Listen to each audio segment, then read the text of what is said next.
Now there'll probably be a few more people come along in the next 10 minutes or so, but we might just make a start now. Hope everyone had a good break and jump straight back into it. So I'm just going to really be going over the lecture notes, sort of following through, but kind of making different comments on them, just what I think about nested lists, how to use them, how to access different elements of a nested list, and also going over the workshop. So there's a workshop provided there, and there's an answer provided as well, and I'm just going to work through building that up. So I've actually already got it written down the bottom here, and I actually wrote it before I realized that there was an answer there, so that's okay though. Anyway, what we'll be looking at is the nested list. So hopefully by now, list shouldn't be a problem. So if I have a list named L, I can assign it and put different elements in it. So I've got 3 elements, 4 elements, 5 elements, 6 elements, etc. and access them. So this is the 0 index, 1 index, 2, 3, 4, 5. So that's pretty straightforward. We can put strings in there. So that's the first element, or the 0 index, and that's the second element, or the first index. And so there's 2 things in there, and we can mix up numbers as well and put whatever we want in there. What we can also do though is put in a list inside a list. So let's say I had a phone directory. I think that might be the example that's used in the lecture notes. But say we had a phone directory here, and first element,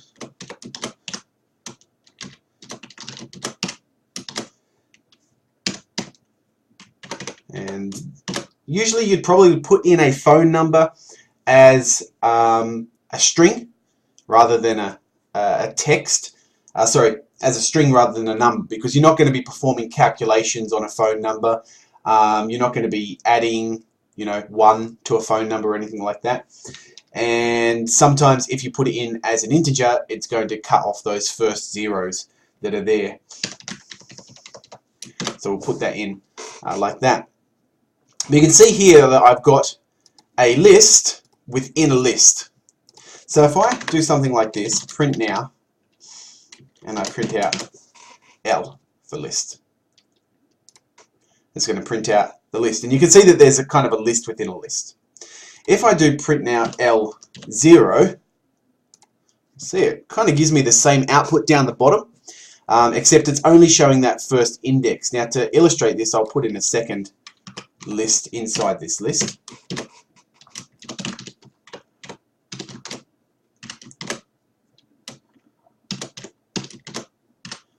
And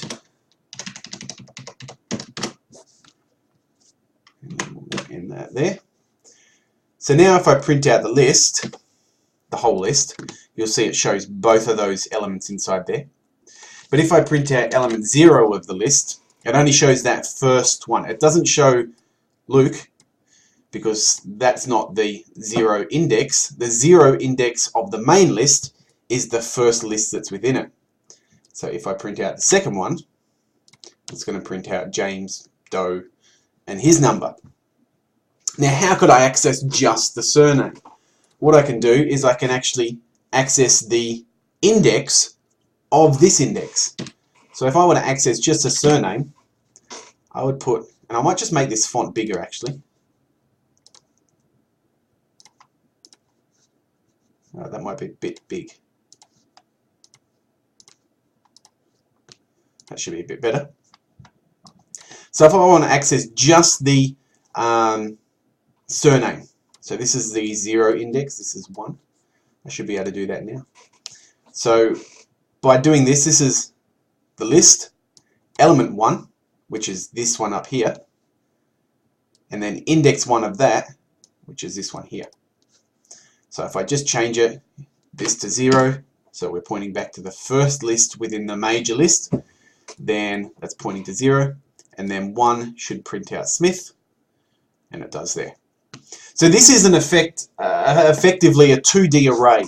Some other programming languages like C# and I think JavaScript maybe, and Java definitely let you do 2D arrays. Python doesn't, but you can get around it by having a list within a list. So you could have multiple lists and then access them like so. So you could set up kind of a 2D array, really. It is just a list within a list. It's not a proper 2D array, so there's no X, Y coordinates on it. But it does function almost identical to a 2D array when we set it up like this. And you can set up large grids using list comprehensions and things which you'll learn about later on. So accessing elements in a nested list is pretty much the same as accessing elements in a normal list, except it returns the entire sublist. So this is sublist 0, this is sublist 1. Now, in the lecture notes, it's worth going through those because there's a lot of different examples in there, and I might just put one more in here. We'll put in Jane Doe and her number there.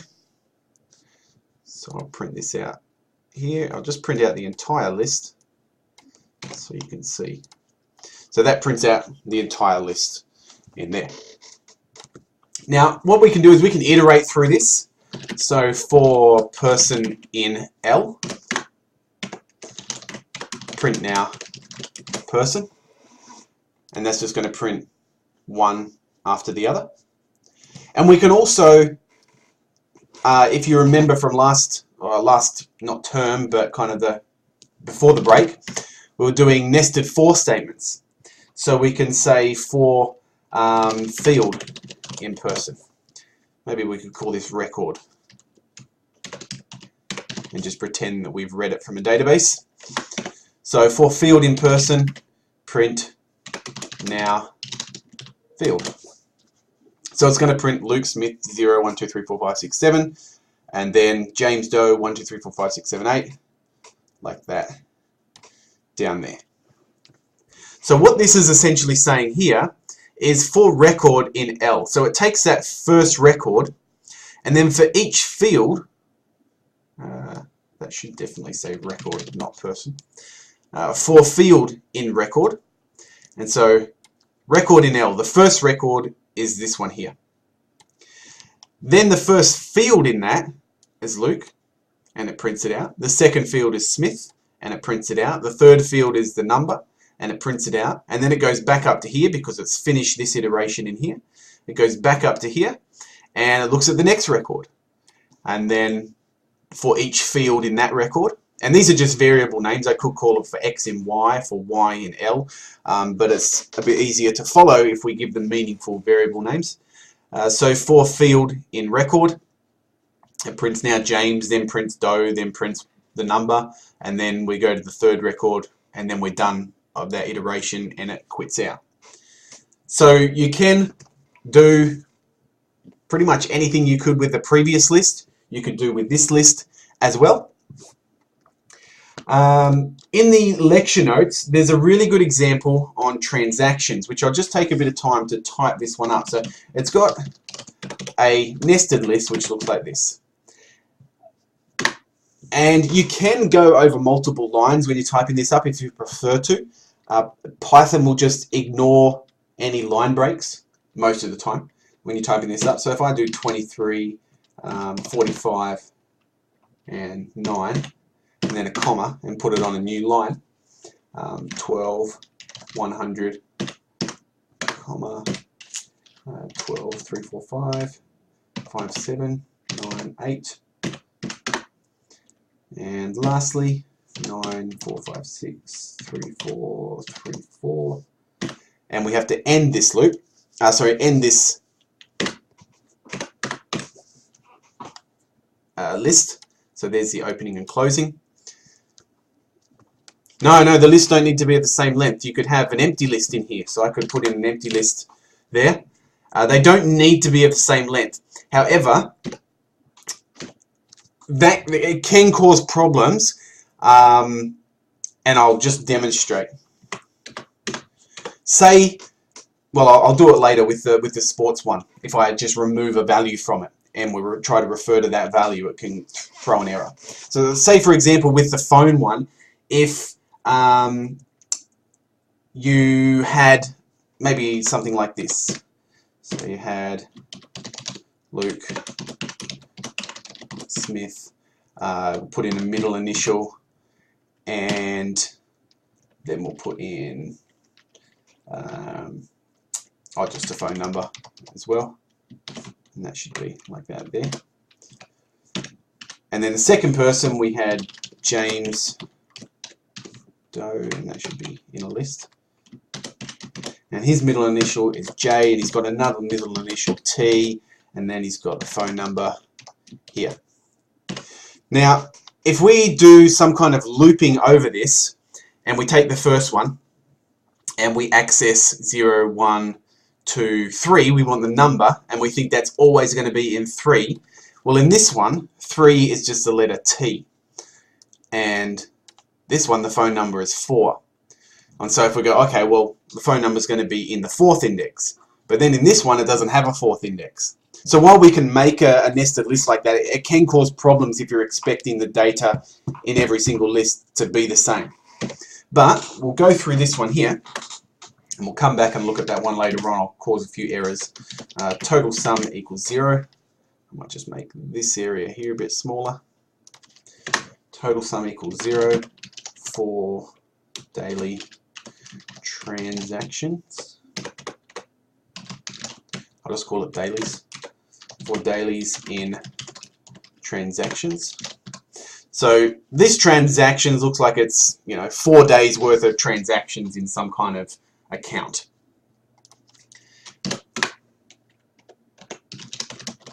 Daily sum equals 0. And then for transaction in dailies. And notice that this is not the same as this. This is transaction. This is transactions. So this is an individual transaction, like the number 23 or 45 or 9.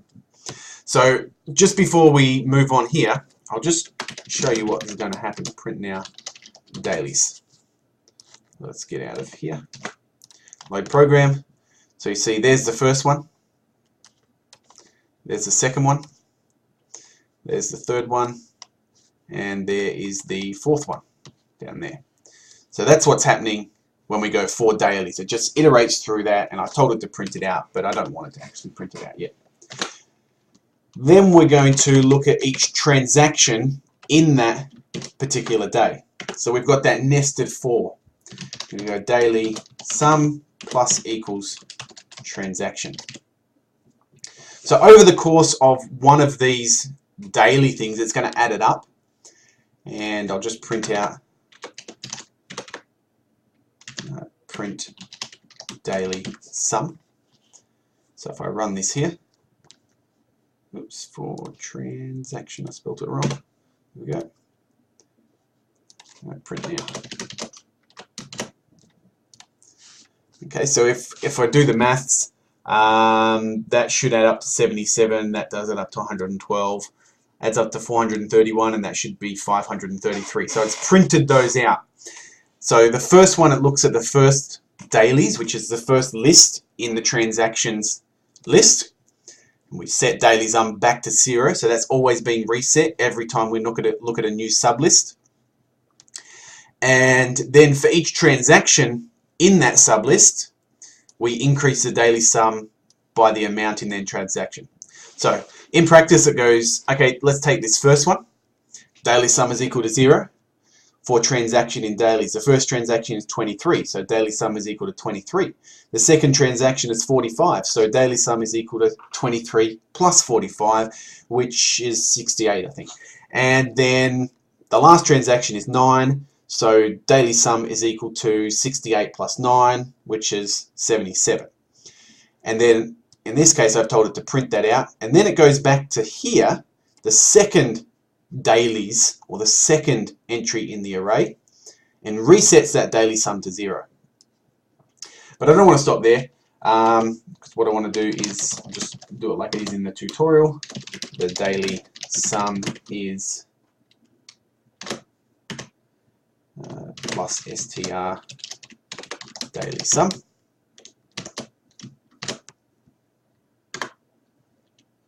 And then we do total sum. Total sum plus equals daily sum. And it does that before it actually resets. So before it resets back to 0, it adds the daily sum onto the total sum, and then right at the end, after everything's done, we're going to print now.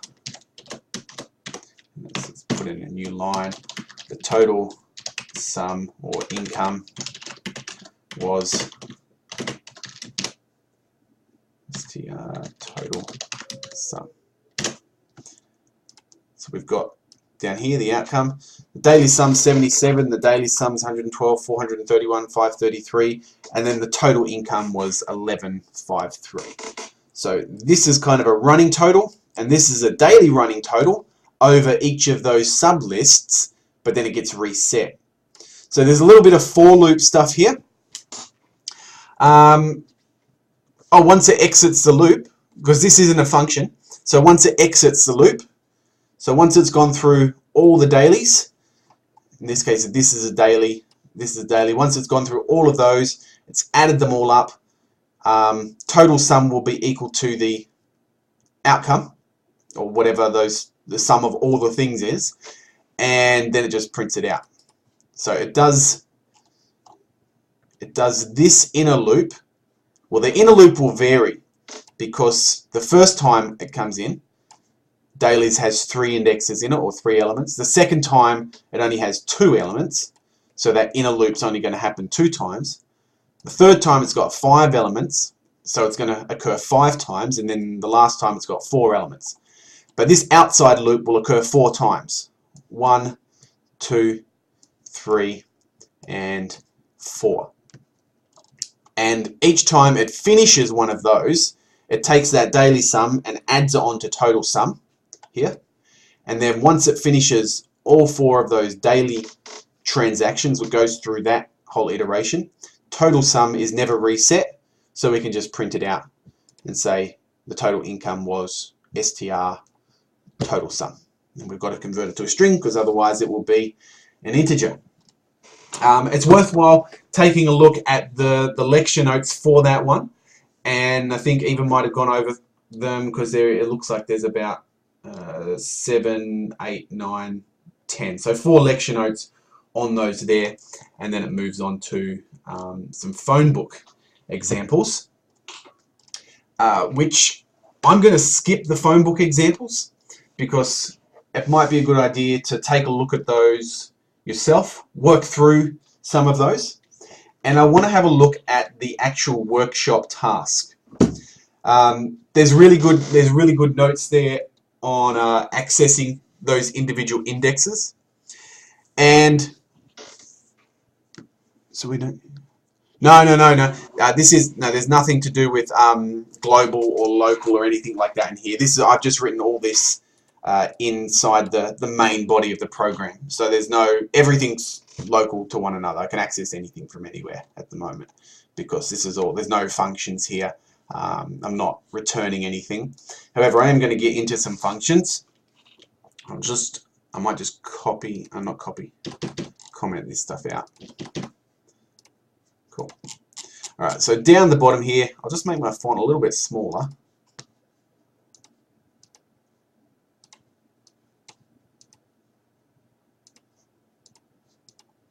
Can you still read that?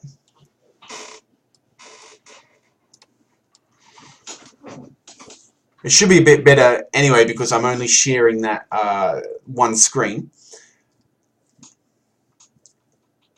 So I hope it can be seen or read. So what we've got here is at the top, I've written all this out. Now in the actual task it appends each one separately. So I think in the solution it has something like teams equals empty team, and then teams dot append, and it appends the list. And I think they might have done it the other way around as well. So they put the bulls or the team name first, and So they've done that, and then, oops, I should say append, and done that for all of them. I just made the list from scratch. Didn't seem to be any difference or reason not to in this one, but it doesn't matter how you do it in this case.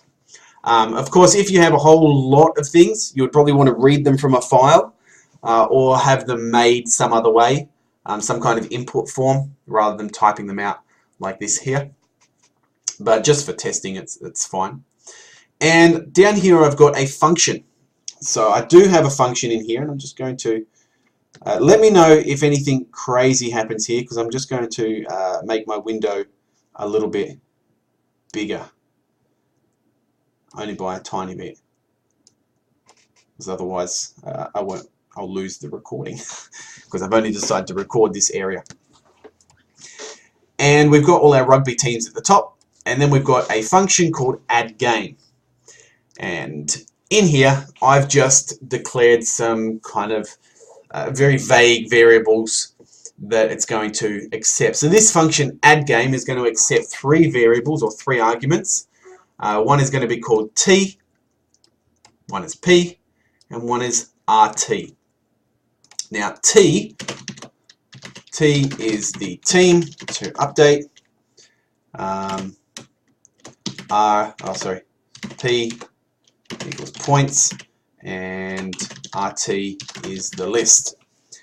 Now, because a list is mutable, I don't actually need to return anything later on. I do return, but it's just because once I've found the team, there's no point going any further. We may as well just quit out. I could use break as well, which would do exactly the same thing.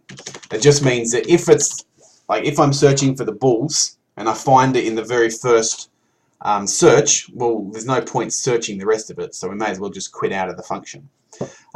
It's not going to make any difference if I leave that off. It's not returning any value. It's just a shortcut to quit out of this function. So we've got add game, and it accepts 3 arguments, and I'll just program something here. So add game, and we'll add Highlanders. They scored 7 points or something, and RT will be rugby teams. Did I call it teams? Yep. So when I run this, well, it doesn't look like it's done anything, but let's just print out that element. So Highlanders are at the bottom. Let's change it to 1 at the top so I don't have to count so far. Blues. They should be the 3rd element in the list. So if I print now rugby teams 2, which is the 3rd element in the list, you'll see that it should change. So up here it says NZ 920. It should say 1027, which is what it does down here. Now, in the actual workshop task, I think there may be a mistake. They forgot to increase the game number. The score number increases, but the number of games that they've had doesn't increase. So we're assuming that if we're adding a game to this, we're adding the number of points, so we want to increment the number of games that they've had as well. So that's printing out that 3rd element. If I'll just go down here, we'll assume that we can see most of that at the top. Anyway, I'll change it to the Stormers now. So Stormers, they've got 8 points. So up the top here, currently on 9 games with 10 points. It should say 10 and 18. That's weird. Now it says 9 and 20. Oh, that's because I'm reading the wrong one. So we'll go Stormers, which is 3. Yeah, so 10 and 18. So the way that this function here works is it's just a very simple linear search. Mainly because these aren't sorted in any way. And we've just got add game, it accepts the arguments. So you can see there I'm sending it the team name, which becomes T. The points, which becomes P. And the rugby teams list, and this just points to the same list. So these are actually new variables. This points to that same list because it's a mutable value for team in rugby teams. So it looks at, it's going to iterate through every single one of these teams. So it looks at the first team, and team is just the name that I've chosen to call the element of the array. So the first element of the array, I've chosen to call it team. And looking at that first one, if team index 1, so index 1 is this here, equals t, which is the name that I sent it, then what it's going to do, well, it doesn't. So it just goes to the next one. So is this one equal to Stormers? No. Is this one equal to Stormers? No. If team 2 is equal to Stormers, yes it is, then team 1 equal to Stormers, team index 2, which is this one here, increases by 1, so plus equals 1, and then index 3 plus equals the points. And we can see that that works down there. It increments that by 1, it increments the score by whatever the number is that I sent through. Now the next one,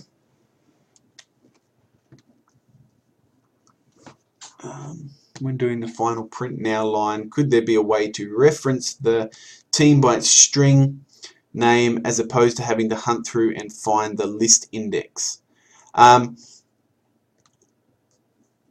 Which do you mean this one here? Yeah, I could. It would just require a linear search, and that's why in a moment I'm going to attempt to convert this to a dictionary, and this may end up short if I can't actually remember how to do it, because I haven't used dictionaries for a little while. Well, not for something like this anyway. So I'm going to attempt to convert it to a dictionary, and then you can just access it directly by its team name. So I'm going to convert all of it to a dictionary in a moment, and see how that goes. There may be a few issues there. So let's have a look here. We'll have a look at the second one first though. So the sort, and this sort function accepts, to answer your question, I think, I'm not sure if I did answer the question, but yeah, if I wanted to search by name, so print now, I'd have to have a function that actually found that team, and it would be the same, pretty much the same as this, except instead of changing the values, it would just be print. So I could actually write that really quickly because I've already got the code there. Print team, T and RT, for team in RT, if team 1 equals T, print now team, and return. So if I just do print team Stormers RT, that should, what have I done? Print team, print team.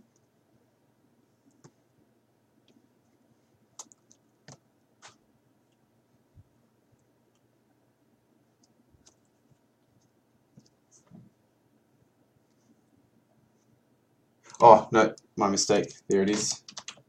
Rugby teams. Now this print team function here is what I've just defined. But I was trying to send a RT as the list, but the list is actually called rugby teams. So I was sending it the wrong value. So that prints that out as well. If I type in Bulls here, it's going to print out the Bulls one. And if I type in Chiefs, I could do it that way as well. So you can define a function to do anything, but I can't just go print now team Stormers or something like that. That won't work. It will work in a dictionary, but it won't work in a list. Now with this sort function, there's a few things that you should know about sort and Python. First thing is that sort is already built into Python, and I don't recall what type of sort it is, but I imagine it would be a quick sort.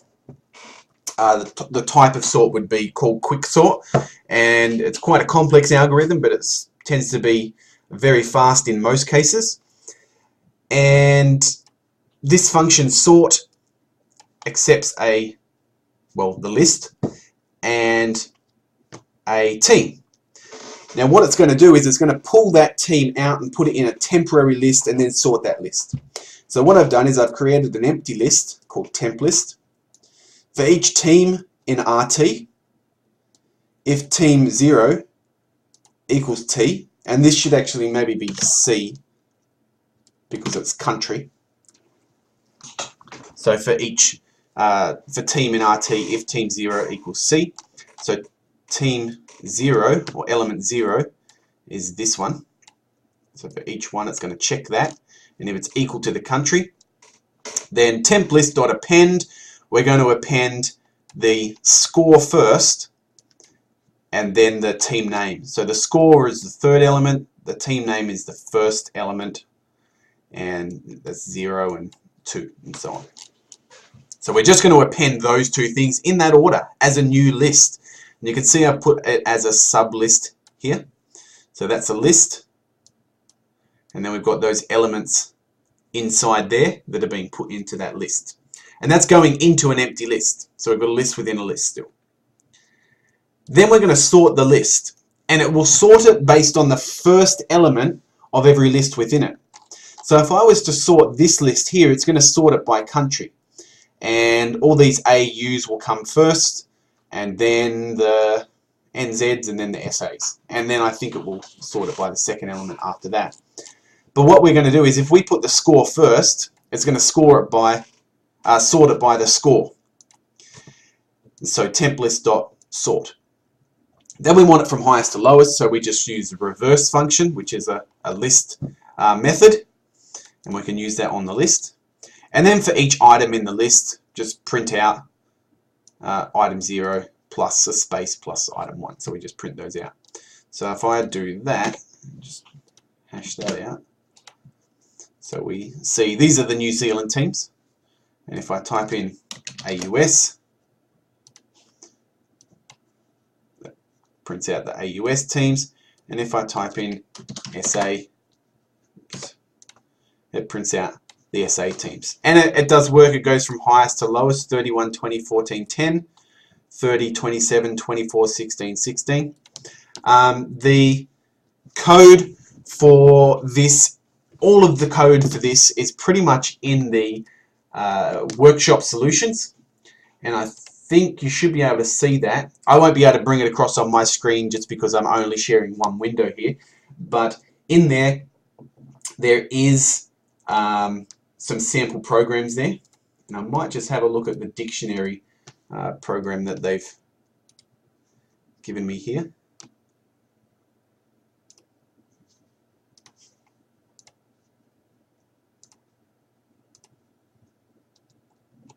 So they've created a dictionary from scratch. I'll bring this across because it's worthwhile looking at, and then I'll see if I can create the dictionary from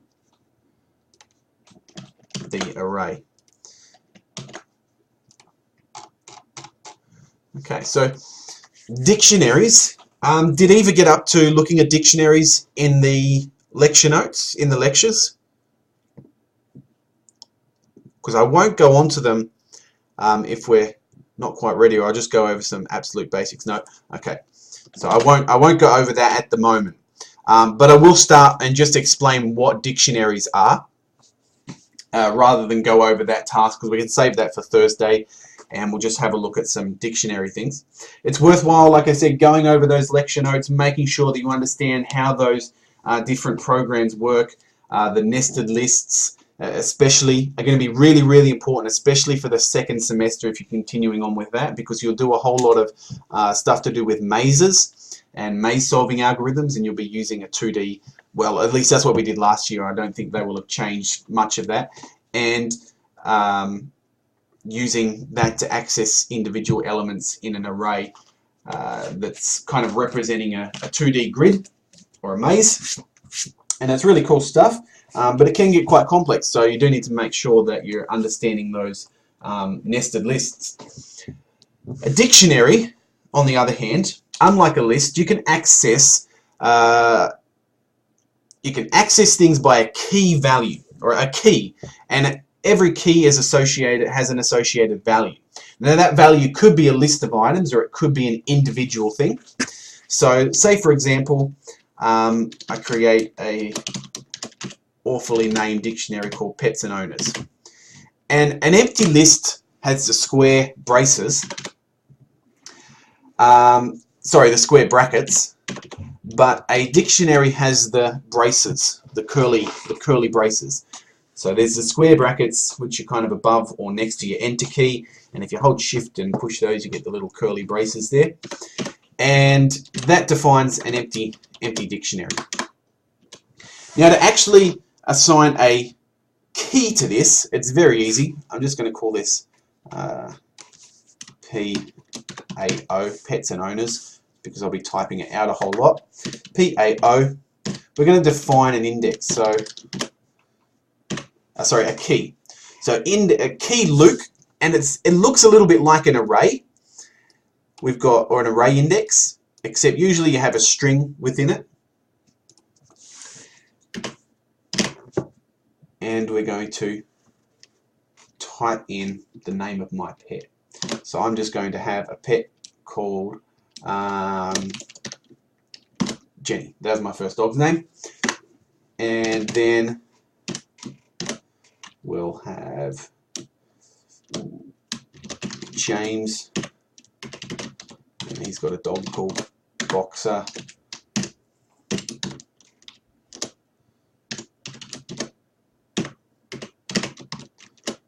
John has a dog called Princess, and Jane has a dog called Fluffy. Now, if I print now and print out that dictionary, it's going to look a lot different to what a list looks like. So you can see down the bottom here, we've still got the little comma that separates each element in the dictionary. But the dictionary itself is made up of a key, in this case James, separated, and a value, in this case Boxer, separated by a colon. Now the key can only be one word. You can't have like a list as a key. But then for the value, you can have a list, you could have an integer, you could have pretty much anything you want as the value there.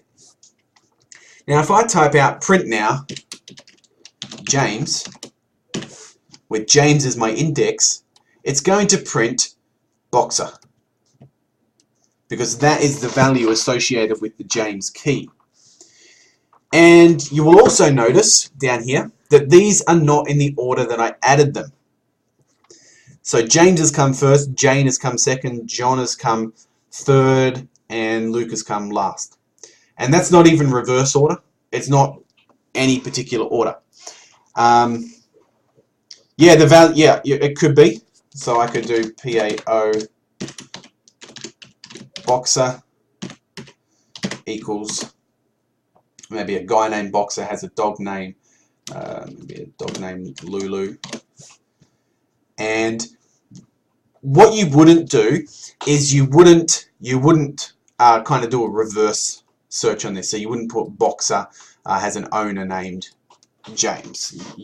It's not proper practice to do that. There are other ways to do that and figure out what the value is, what the key is from the value. But the main purpose of a dictionary is so that you know what the key is and you can get the associated value with it.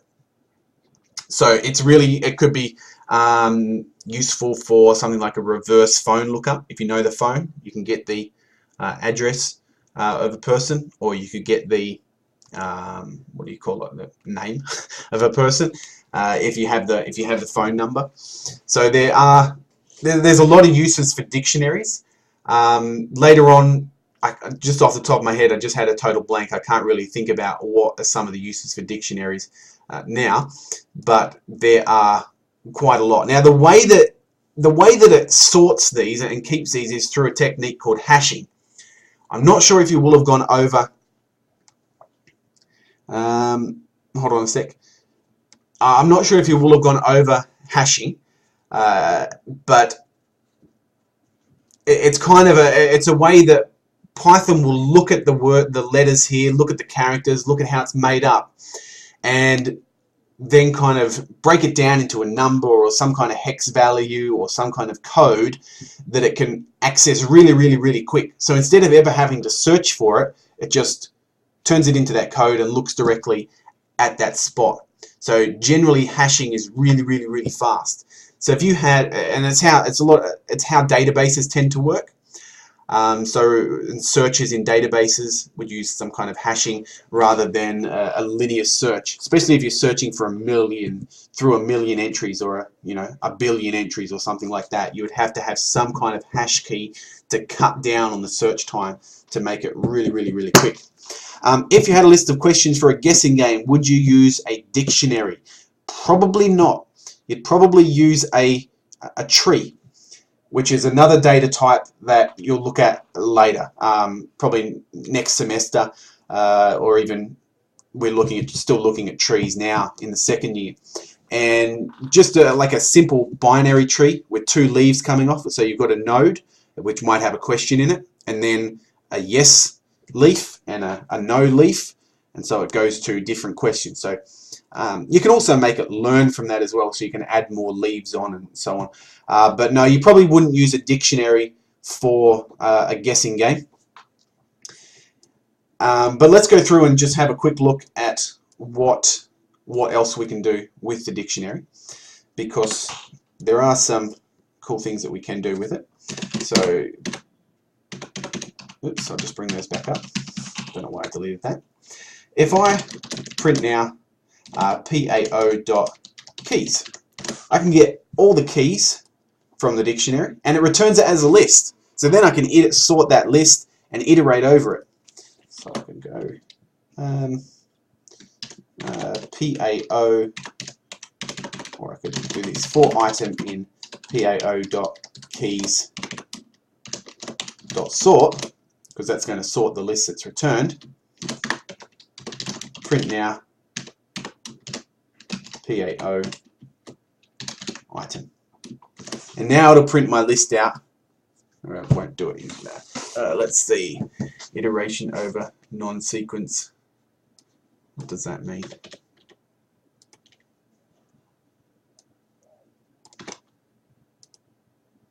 Okay, so that prints it out there.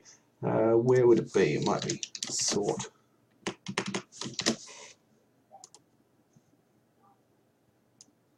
I'll have to have a look at that. I might just check this out. Keys equals PAO.keys. So I can get all the keys from that, assign it to that, and let's just see what it actually returns. Print now keys.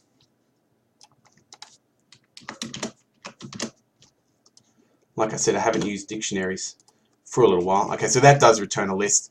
And now for item in,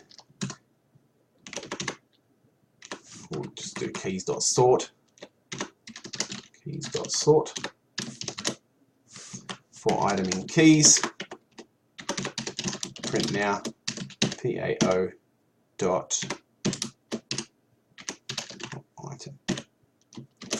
Now that should print it out sorted. There we go. Except it doesn't print it out sorted.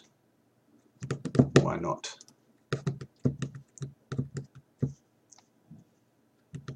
That's really bizarre. I'll have to have a look at that. I'm not sure why that's not printing it out sorted.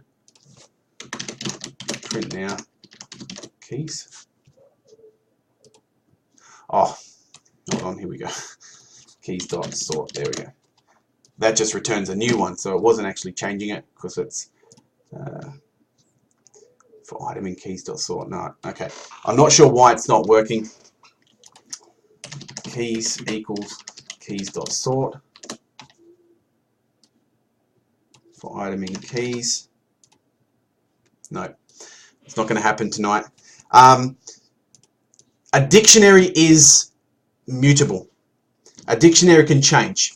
That's a really good question. We'll ignore the last 5 minutes there. A dictionary can change. It is mutable. So just to demonstrate that, and I hope I'm right on that. I'm pretty sure a dictionary is mutable. I'll just write a quick function, def change dict d Luke equals, my second dog was actually called Jenny too, and I was very little when I named these.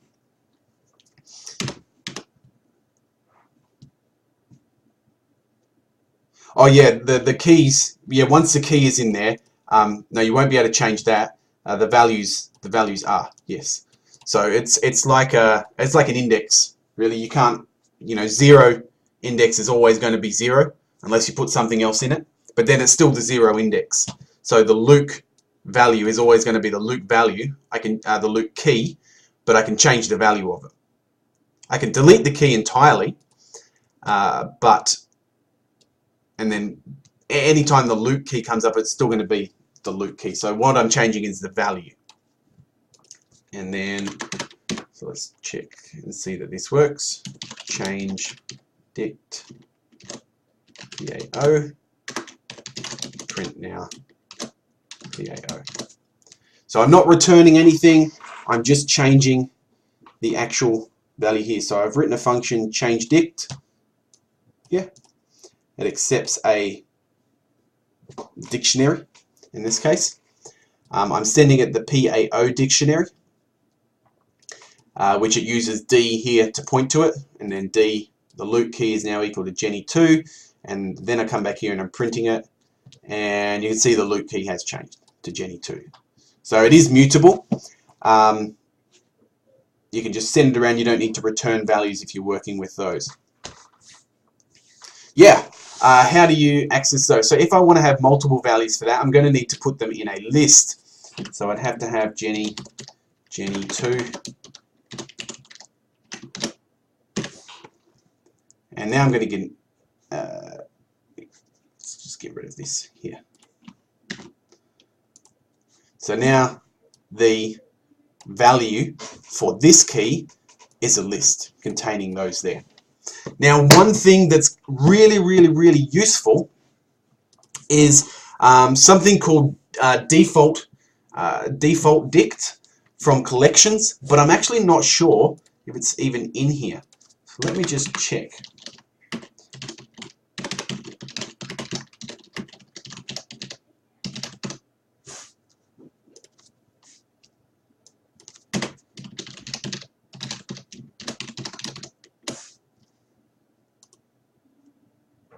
No, unfortunately it's not. But it is worthwhile looking it up and maybe even trying to figure out how to import collections into JES. I'm not sure if it will work. It might only be an actual Python thing that it works with. But what it essentially does is it means that every single key will have a default value of whatever I assign it here. So in this case, all default values would be lists, and I could just append things onto it. It doesn't look like it's going to work in here though, so we'll just send it back to normal. Worthwhile having a look though if you want to find out more or be prepared for next term. The default dict is not something that we were taught, but it's something that I've used in all of mine, and it's been really helpful. So we've got these here. Now I could, in this case, append something to it. Let's say I had a list. Let's say I had a list here. List of fruit.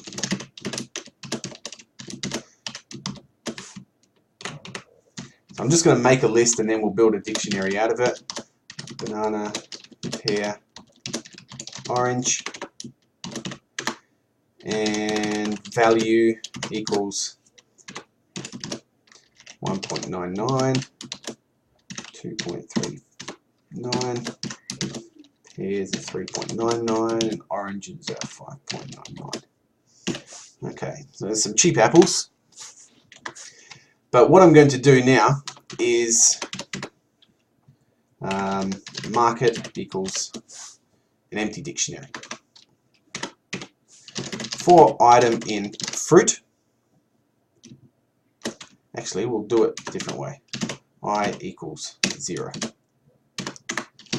For I in range 0. Yeah, I don't actually need that line. I'm going to do it this way. For I in range 0 to length of fruit minus 1. Because the length of fruit is 1, 2, 3, 4. But if I go from 0 to 4, it's going to go 0, 1, 2, 3. There's no fourth index, so I need to make sure it's minus 1. Market fruit equals value. Print now, market. So what I'm going to do is I'm going to build a dictionary from this list here, and then I'm going to turn this into a a nested list and build it that way. So if I print that out, market fruit, oh, my mistake, fruit I equals value I. So I want to access those indexes. So there we've got apple separated by a semicolon, $1.99, pear separated by a semicolon, $3.99, banana separated by a semicolon, $2.39. I'm not sure if I actually answered your question, Diane, so I will come back to that. I think I might have covered it a little bit, but I didn't really answer it properly. So what I'm doing here is, for I am this range, 0 through to 3 in this case, market fruit I is, that is fruit 0, that is fruit index 1, that is fruit index 2, fruit index 3, and that is value index 1. So I'm just using the I for both of these, since they're corresponding. That's 0, 0, 0, 1, 1, 2, 2, 3, 3. But now if I put them into a nested list each,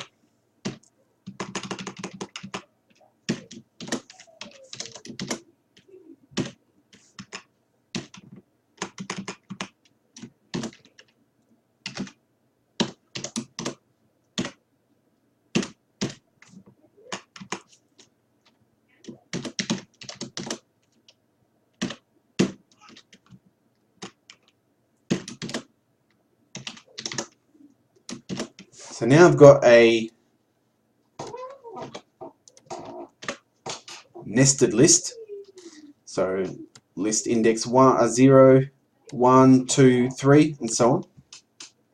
I can still use this for IM range 0, len fruit. So because there's still only 0, 1, 2, 3 elements, we're going to do market fruit I, and I'm going to have to access the 0 index of that. So fruit 0, if I is 0, is this first one, and then the 0 index of that is apple, equals value I, equals fruit I. It should be now fruit I 1. And this is going to have the exact same output unless I've made a mistake somewhere else.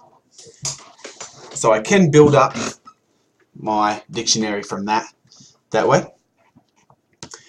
So a lot of programming is really just about using the tools that you have, figuring out how they work together. We might finish up here unless anyone has any questions. And on Thursday, I'll go over the dictionary task for the sports teams.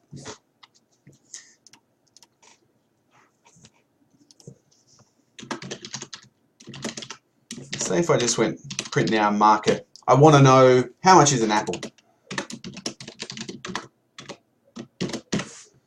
Look up apple, it's going to print out $1.99 down there. Yeah, the last bit. Okay, so the fruit I 0, I'll just print it out here. Just leave those because they're done. So this fruit database, sorry, not database, fruit list still exists. So fruit 0. Okay, so I'll just print it out. So print now fruit 0. So when I is equal to 0, fruit I is going to be fruit 0. So fruit 0 is that first element. So that first element is what's going in there. But if I just set, I can't actually set, it'll give me an error if I do this. Okay, I can't hash a list. So it's saying unhashable type. I need to either hash a string or a number. And so fruit 0 is this first element of the fruit list. But I actually want to use apple as my key. So what I need to do is access that. So if this is fruit 0 index, then the first index in that list is another 0 on there, which is apple. The first index is in there is the price. So it's only got 2 indexes in there, 0 and 1. And it's the price. And the whole list is just accessed through there. So what I can do here is go fruit I0, which is apple, equals fruit I1, which is $1.99. So the key, apple, equals the value.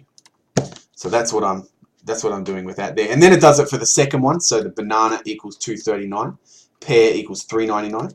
And then when I print now my market, and it's all done, you can see there I've got apple, key, value, $1.99, pear, key, and then the value is $3.99. The banana key, $2.39. There's no order for these. Like I said before, they don't really need to be in order because very rarely would you print everything out of a dictionary. You use a dictionary for really fast searching key and value pairs. So next week we'll look at, on Thursday we'll look at some more key value dictionary stuff and the dictionary with the sports thing. So we'll finish up now and I'll try and upload this tonight.